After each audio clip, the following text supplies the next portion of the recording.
बिस्मिल्लाहिर्रहमानिर्रहीम। Welcome to leaders forces academy. उम्मीद करता हूँ सब लोग खैरियत से होंगे। एएफएनएस के डेली बेसिस पे एक्सपीरियंस हम आप लोगों के साथ शेयर कर रहे हैं। मोस्ट इंपॉर्टेंट रिपीटेड क्वेश्चन बहुत ज़्यादा एक्स्ट्रा इन्फॉर्मेशन के साथ, कॉन्सेप्ट्स के साथ, टिप्स के साथ इजी वे में डेली आप लोगों को तक पहुँचाते हैं। तो वीडियो को एंड तक वॉच करना है। चैनल को सब्सक्राइब नहीं किया तो चैनल को सब्सक्राइब कर लें, बेल आइकन प्रेस कर लें। क्वेश्चन नंबर 1 है हमारे पास इंग्लिश के कुछ क्वेश्चन है। बहुत ज़्यादा मुश्किल इंग्लिश आ रही है, ठीक है, बहुत ज़्यादा तादाद में भी आ रही है। इतनी मुश्किल नहीं है लेकिन ज़्यादा इंग्लिश आ रही है। इंशाल्लाह पहले भी आप लोगों को मैंने ये क्वेश्चन समझाए हुए हैं इंग्लिश के, आप चैनल पर जाके वो भी देख सकते हैं। Choose the correct synonym. Benevolent का सिनोनिम वो कहता है क्या होता है। बिनोलेंट का मतलब क्या होता है, फ़ायदा देना, इस तरह की मीनिंग में आता है। तो इसका सिनोनिम क्या होगा यहाँ पे, काइंड। काइंड इसका क्या होगा सिनोनिम। देखो क्रूल, हार्श, ये सारे क्या इसके एंटोनिम है, ठीक है। तो यहाँ पे बिनोलेंट का जो करेक्ट सिनोनिम होगा वो क्या होगा, काइंड होगा। नेक्स्ट हम क्वेश्चन पे अगर देखें तो ये कहता है fill in the blank, she has been working here. अब यहाँ पे देखो उसने एग्जैक्ट इसने साल बता दिया कि इस साल से, फलां साल से वो यहाँ पे काम कर रही है। जब एग्जैक्ट डेट बता दे तो तब मैंने आपको क्या कहा था, तो तब आपने यूज़ करना है सिंस का। तब आपने क्या यूज़ करना है, सिंस का, ठीक है। अब यहीं पे देखो वो कहता यहाँ पे 2008 की बजाय यहाँ पे 8 ईयर्स होता, क्या होता, 8 ईयर। तो वो 8 सालों से वहाँ पे काम कर रही है। अब हम क्या कहते हैं, फॉर 8 ईयर्स। फिर हम कौन सी प्रेपोजिशन यूज़ करते हैं, फॉर का। जब एग्जैक्ट आपको डेट दे दे, एग्जैक्ट डे बता दे, टाइम बता दे, तो तब हमने किसका यूज़ करना होता है, सिंस का। तो यहाँ पे हमारे पास करेक्ट ऑप्शन डेली 1-2 MCQ यहाँ से लाजमी आ रहे हैं, ठीक है। आगे चलते हैं। देखो ये जितने भी MCQs हम आपको दे रहे हैं ना, ये पहले हम अपने ग्रुप के अंदर इसका टेस्ट देते हैं। अभी मैंने इसको एज अ टेस्ट जो है ना ग्रुप के अंदर, आज के पेपर में जितने भी क्वेश्चन आए हैं मैंने इसको एज अ टेस्ट जो है ग्रुप के अंदर शेयर कर दिए है, ठीक है। तो बाकी लोग जो है ना वो खुद से इसको अटैम्प्ट करेंगे, उनको भी पता चलेगा कि हमारी तैयारी कितनी तक है, ठीक है। तो ये जो है ना मैंने as a test daily group में भेज दिया। तो आप हमारा अगर ग्रुप ज्वाइन करना चाहते हैं तो हमारा व्हाट्सएप नंबर नीचे आपको स्क्रीन पर नजर आ रहा है। तो व्हाट्सएप पर आप कॉन्टैक्ट करें हमें, इंशाल्लाह आपको ग्रुप में ऐड कर दिया जाएगा। और डेली बेसिस पे आपको भी टेस्ट मिलेंगे, चैप्टर वाइज नोट्स मिलेंगे, अथेंटिक नोट्स हैं अल्हम्दुलिल्लाह। मैक्सिमम पेपर हमारे नोट से आ रहा है अल्लाह के फजल से। आगे चलते हैं। The opposite of transient. Transient का अपोजिट क्या होता है। देखो ट्रांजिएंट का मतलब क्या होता है, ट्रांजिएंट का मतलब होता है आर्जी। इसका मतलब क्या होता है, कोई चीज़ आर्जी तौर पे अगर मौजूद है। तो इसका अपोजिट बताना है, तो अपोजिट इसका क्या आ जाएगा, परमानेंट। यहाँ पे इसका करेक्ट आंसर बन जाएगा, ठीक है। आगे हम नेक्स्ट क्वेश्चन की तरफ मूव करते हैं। कहता है choose a correct spelled out. ये सही स्पेलिंग आपने ढूंढने बहुत ईजी है, ये आप खुद देख लेंगे। आगे चलते हैं हमारे पास क्वेश्चन नंबर 5। वो कहता है इनमें से बताओ कौन सा क्वेश्चन जो है वो पैसिव वॉइस में है, ठीक है। अब पैसिव वॉइस के अंदर जो ऑब्जेक्ट होगा वो सब्जेक्ट बन जाते हैं, और जो सब्जेक्ट होते हैं वो क्या बन जाता है, ऑब्जेक्ट। यहाँ पे कहता है nurse treated the patient. Nurse जो है यहाँ पे सब्जेक्ट ही है। तो यहाँ पे एक चीज़ और आपने याद रखनी, बाय का यूज़ हो जाता है। क्या यूज़ होता है, बाय का, ठीक है। देखो यहाँ पे ऑप्शन बी में कह रहा है the patient was treated by the nurse. The patient was treated, देखो यहाँ पे कह रहा है ना, ये इसी सेंटेंस को जो है ना उसने क्या किया हुआ है, ये एक्टिव वॉइस है। ऑप्शन ए जो ये एक्टिव है, उसने इसका पैसे बनाया हुआ नीचे क्या, ये जो ऑब्जेक्ट था इसको सब्जेक्ट बना दिया। द पेशेंट वाज और ये ट्रीटेड, और बाय ये जो ऑब्जेक्ट सब्जेक्ट था इसको ऑब्जेक्ट बना दिया, ठीक है। तो ऑप्शन बी यहाँ पे हमारे पास क्या हो जाएगा, करेक्ट ऑप्शन हो जाएगा। आगे हमारे पास उसने कहा है कि fill in the blank discipline is, ठीक है। डिसिप्लिन इज़ द, यहाँ पे कौन सा ऑप्शन आएगा, तो डिसिप्लिन इज़ द की। इसकी जगह पे अगर आपको ऑप्शन में पाथवे नज़र आ जाए तो वो भी ठीक है, अगर ब्रिज नज़र आ जाए तो वो भी ठीक है। क्योंकि किसी के MCQs में ऑप्शन में जो है ना की आएगा, किसी का पाथवे भी आ सकता है, ब्रिज भी आ सकता है। तो discipline is the bridge of success, या पाथवे ऑफ सक्सेस, या की ऑफ सक्सेस, ठीक है। ये सारे के सारे ठीक है, क्लियर हो गया। आगे हमारे पास क्वेश्चन नेक्स्ट क्या है, which one is collective noun. इनमें से बताओ कलेक्टिव नाउन कौन सा है। अब कलेक्टिव नाउन वो होता है जो बज़ाहिर तो एक नाउन होता है लेकिन उसके अंदर बहुत सारे जो है ना वो थिंग्स मौजूद होती हैं। वो लिविंग भी हो सकती है, नॉन लिविंग भी हो सकती है, ठीक है। तो यहाँ पे देखो अगर आप जैसा कि फॉर एग्जांपल टीम आपका होता है, तो टीम के अंदर काफ़ी सारे प्लेयर्स मौजूद होते हैं, ठीक है।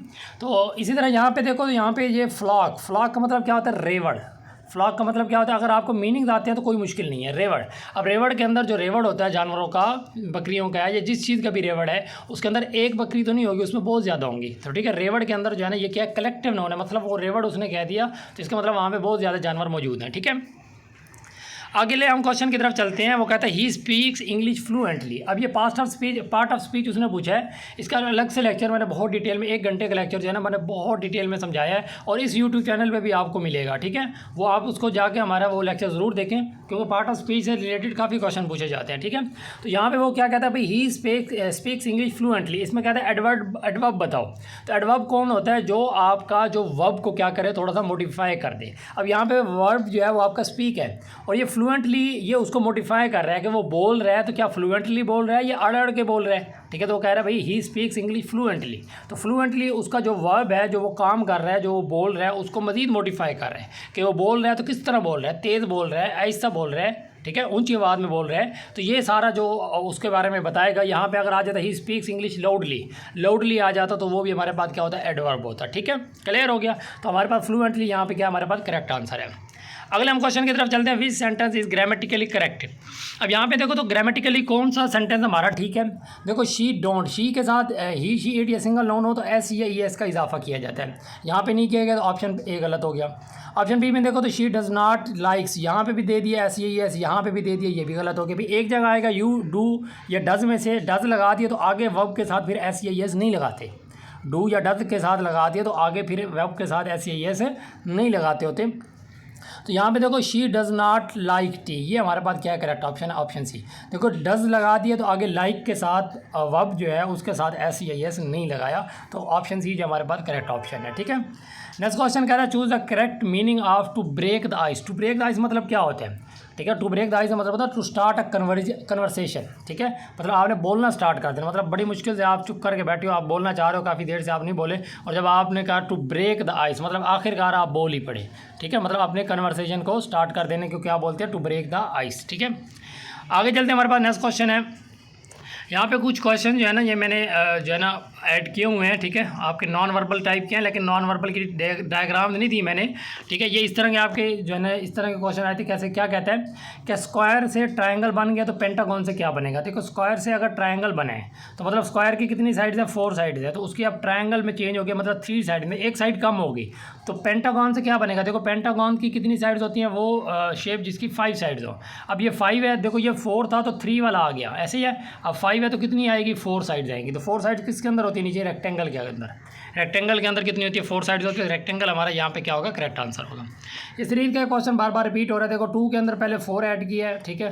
फिर 6 के अंदर 6 ऐड किया 12, फिर 8 ऐड किया 12 के अंदर 8 ऐड किया 20 के अंदर 10 ऐड किया 30। देखो पहले 4 ऐड किया, फिर 6, फिर 8, फिर 10, अब कितना ऐड करेगा 12। तो 30 के अंदर 12 ऐड करेंगे तो कितना आंसर आ जाएगा हमारे पास 42 answer, option B correct option, ठीक है। आगे चलते हैं, वो कहता है which shape does not belong. इनमें तो कौन सी शेप है जो बिलोंग नहीं करती, ठीक है। ये काफ़ी मुश्किल आपके क्वेश्चन है, स्टूडेंट यहाँ पे कंफ्यूज हो जाते हैं। देखो क्यूब क्या है, ये भी हमारे पास एक 3D शेप है, स्फेयर भी 3D शेप है, पैरामिड जो है ये भी एक 3D शेप है, लेकिन सिलेंडर विद होल्स ये आपके पास एक खोखली टाइप की शक्ल बन जाएगी, क्योंकि सिलेंडर के अंदर वो भी होल्स हैं, तो ये हमारे पास 3D शेप है। अगर सिर्फ सिलेंडर होता तो वो 3D शेप थी, सिलेंडर के अंदर होल्स नहीं होते तो फिर सिलेंडर भी हमारे पास क्या है, 3D है, ठीक है। लेकिन अब उसके अंदर होल्स आ गए तो ये सबसे क्या हो गया, डिफरेंट हो गया। बाकी सारे 3D है, तो ये सिलेंडर 3D शेप के अंदर होल्स आ गए हैं, ठीक है। तो ये हमारे पास option D correct option. Next हमारे पास क्वेश्चन है, ये बार बार आपका क्वेश्चन रिपीट हो रहा है। देखो इसका आंसर हमारे पास क्या आता है, 144 आता है। क्या आता है इसका आंसर, 144, ठीक है। आगे चलते हमारे पास नेक्स्ट क्वेश्चन है। अब इसके अंदर अगर देखें इस क्वेश्चन के अंदर, तो वो कहता है ट्रायंगल इज इक्वल टू 3 और स्क्वायर इज इक्वल टू 5 और स्टार इज इक्वल टू 7। तो फिर कहता है ये वाली चीज़ मालूम करके दो, ठीक है। ट्रायंगल की जगह पे देखो हम 3 लिख देंगे, फिर प्लस, स्टार की जगह पे 7 लिख दिया, फिर मल्टीप्लाई, और स्क्वायर की जगह क्या लिख दिया 5। अब इसको हमने सॉल्व करना है। देखो कोई मुश्किल नहीं है, तो पहले हम क्या करते हैं, डमैस का रूल है तो पहले मल्टीप्लाई करते हैं। तो 3 + 7 5 = 35, और इनके ऐड करेंगे तो कितना आंसर हो जाएगा, 38 हमारे पास क्या आ जाएगा answer, option A correct option है, ठीक है। कोई मुश्किल है क्वेश्चन कहता है, मेरे ख्याल से बहुत ईजी था। इस सीरीज़ में देखो तो यहाँ पे अगर वो कहता है कि सीरीज़ आपके पास देखो 4 से हो गए 16, ठीक है, और फिर 16 से आगे 4 को 4 से मल्टीप्लाई कर दिया तो 16 हो गया, ठीक है। अब इस क्वेश्चन के अंदर अगर देखें तो यहाँ पे देखो 4 से 16 कैसे हुआ, इसके अंदर कितने ऐड किए, 12 ऐड किए, फिर 16 से 36 हुआ, कितने ऐड किए, 20, कितने ऐड किए, देखो पहले 12 ऐड किया, फिर 8 इंक्रीज़ करके 20 ऐड किया, फिर 36 हो गया 64, कितने ऐड किए, 28, मतलब 28 में फिर 8 इंक्रीज़ कर दिया, फिर 8 इंक्रीज़ कर दिया। अब 28 में 8 इंक्रीज़ करेंगे तो कितना आएगा, 36। तो 36 हमने ऐड करना किस चीज़ के अंदर, 64 के अंदर, ठीक है।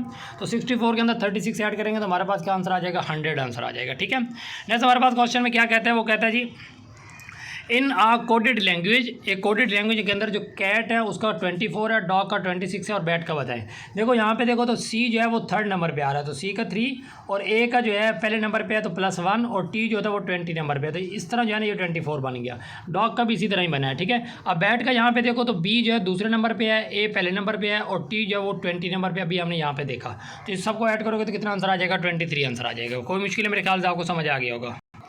नेक्स्ट सीरीज़ के क्वेश्चन है काफ़ी इजी हैं। देखो ये ए के अंदर ए के बाद बी छोड़ के सी लगा दिया, सी के बाद डी ई 2 छोड़ के एफ लगा दिया, एफ के बाद जी एच आई 3 छोड़ दिए, फिर जे लगा दिया, जे के बाद के एल एम एन छोड़ के ओ के बाद आप 5 डिजिट छोड़ दे, ओ के बाद P Q R S T, P Q R S T U हमारे पास क्या आ जाएगा? आंसर आ जाएगा। ठीक है, क्लियर हो गया। नेक्स्ट हमारे पास क्वेश्चन वो कहता है रोटेट अ हेक्सागोन बाय 120 डिग्री। एक हेक्सागोन आपके पास, हेक्सागोन कौन सी शेप होती है जिसकी कितनी साइड्स होती है? देखो ये सारी चीज़ें आपको आनी चाहिए बहुत अच्छे तरीके से, ठीक है।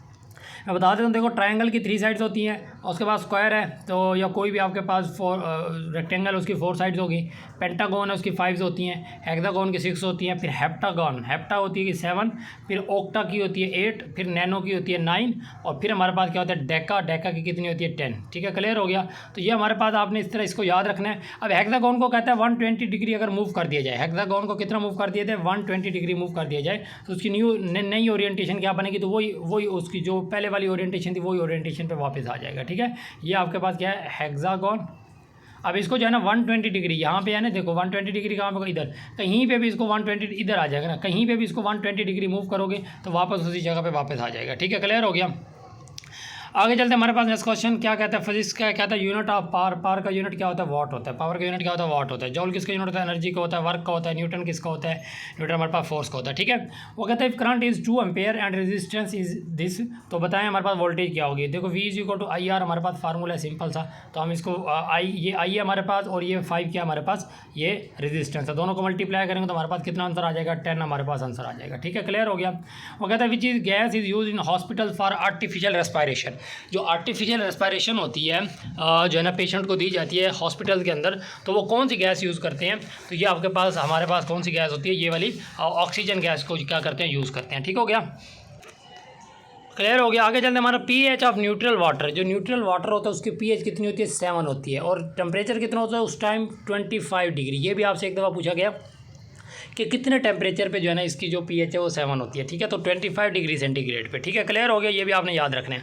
RBC are produced in, RBC red blood cells. ठीक है, हमारे पास जो हमारा ब्लड है वो 3 टाइप का ब्लड होता है। ठीक है, मतलब उसकी जो है ना कौन कौन सी टाइप्स होती है? एक आपके पास होता है रेड ब्लड सेल्स, दूसरा होता है वाइट ब्लड सेल्स और 3rd नंबर पे क्या होता है आपका? प्लेटलेट्स। क्या होता है? प्लेटलेट्स। ठीक है, अब इन सबको अगर हम एक्सप्लेन करें तो रेड ब्लड सेल्स जो होता है ना, ये क्या होता है? इसकी जो एज होती है ना, इसकी जो लाइफ होती है वो 120 होती है। कितनी? 120 डेज़ तक ये रह सकते हैं। और वाइट ब्लड सेल की अगर बात करें तो वाइट ब्लड सेल की जो होती है वो होती है 13 से लेके 20 तक, 13 से लेके 20 तक इसकी एज होती है। ठीक है, दिन तक। ठीक है, इसकी लाइफ कितनी है? 13 डेज से लेकर 20 डेज तक, फिर ये दोबारा ख़त्म हो जाएंगे, नए बन जाएंगे, ये अल्लाह की तरफ से है। ठीक है, और प्लेटलेट्स की जो लाइफ होती है वो 10 डेज़ होती है। कितनी होती है? 10 डेज़ तक इसकी लाइफ होती है। ठीक है, मज़ीद इसके बारे में अगर हम थोड़ा सा और देखें तो जो हमारे पास जो ना रेड ब्लड सेल्स होते हैं ना, इनको हम एरिथ्रोसाइट्स बोलते हैं। क्या बोलते हैं इनको? एरिथ्रोसाइट्स। क्या बोलते हैं इनको? AR, इस तरह के इसके स्पेलिंग है ARYTH और RO और CYTES। ठीक है, एरिथ्रोसाइट्स बोलते हैं किसको?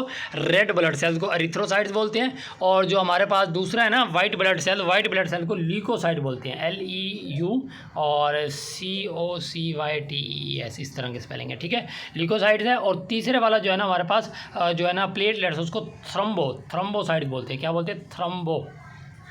ये सारे आपने याद रखना है, ये चीज़ें आपसे पूछी जाती हैं। ठीक है, क्लियर हो गया।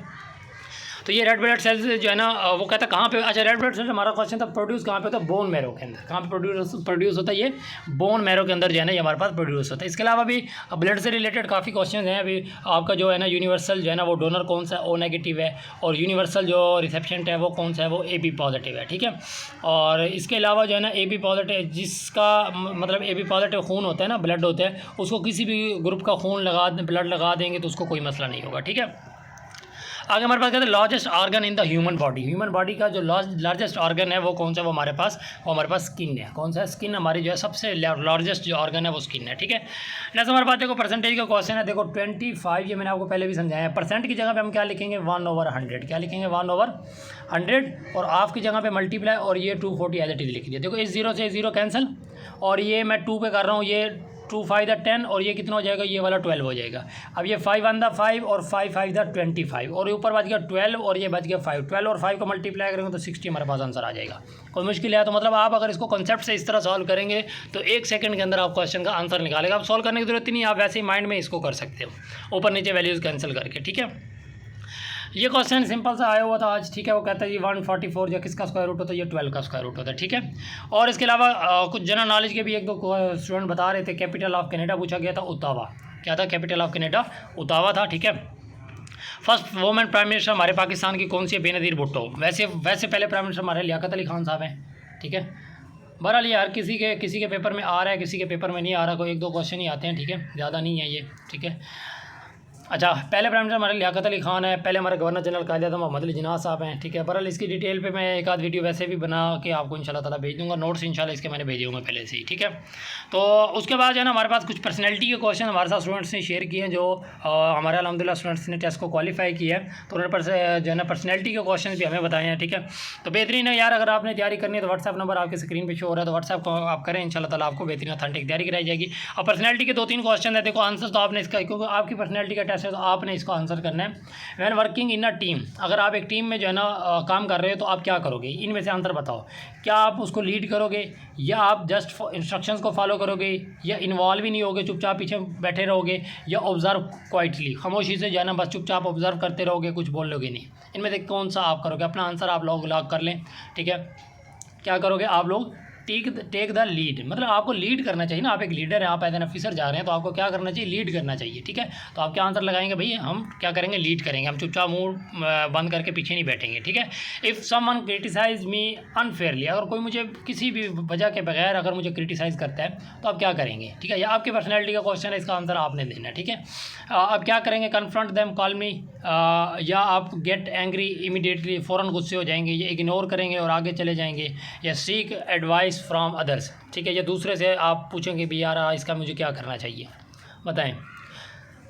तो दोनों देख लो, ऑप्शन सी ज़्यादा बेस्ट है यहाँ पे, इग्नोर एंड मूव ऑन, ठीक है। इग्नोर करोगे और मूव कर जाओगे। अगर फिर भी वो आपसे कर रहा है तो फिर आप जो है ना उसको प्यार से समझाने की कोशिश करोगे, ठीक है।